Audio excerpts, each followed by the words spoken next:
सध्या महाराष्ट्रात निवडणुकांचे वारे वाहू लागले असून जिल्हा परिषद आणि पंचायत समिती निवडणुकांचा बिगुल लवकरच वाजण्याची शक्यता आहे। त्या पार्श्वभूमीवर सिल्लोड तालुक्यातील अंधारी सर्कलमध्ये महिलांचं वर्चस्व पाहायला मिळणार आहे। जिल्ह्यातील गट आणि गणांचं आरक्षण जाहीर झालं असून अंधारी जिल्हा परिषद गट आणि अंधारी पंचायत समिती गण हे दोन्ही सर्वसाधारण महिला उमेदवारांसाठी राखीव ठेवण्यात आले आहेत।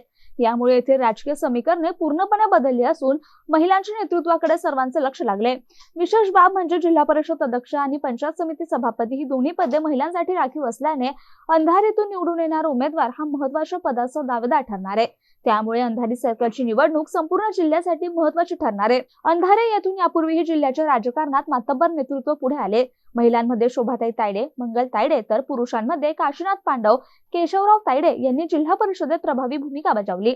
पंचायत समितीतून महानंदा तायडे, लताबाई दादाराव वानखेडे, ज्ञानेश्वर पाटील तायडे हे सभापती पदावर राहिले असून या सर्वांचा जिल्ह्याच्या राजकारणात आजही मोठा प्रभाव आहे। आगामी निवडणुकांच्या पार्श्वभूमीवर इच्छुक उमेदवार तयारीला लागलेत। गावागावात गुप्त बैठका सुरू असून काहींनी पोस्टरबाजीद्वारे शक्ती प्रदर्शनही सुरू केलंय।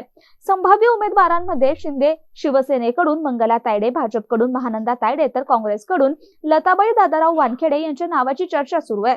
अंधारी पंचायत समिती गणात 15,000हून अधिक तर जिल्हा परिषद गटात 28,000पेक्षा जास्त मतदार आहेत।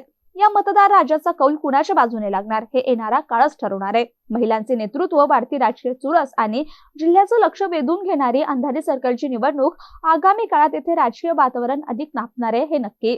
अकबर खान, MCN न्यूज, अंधारी।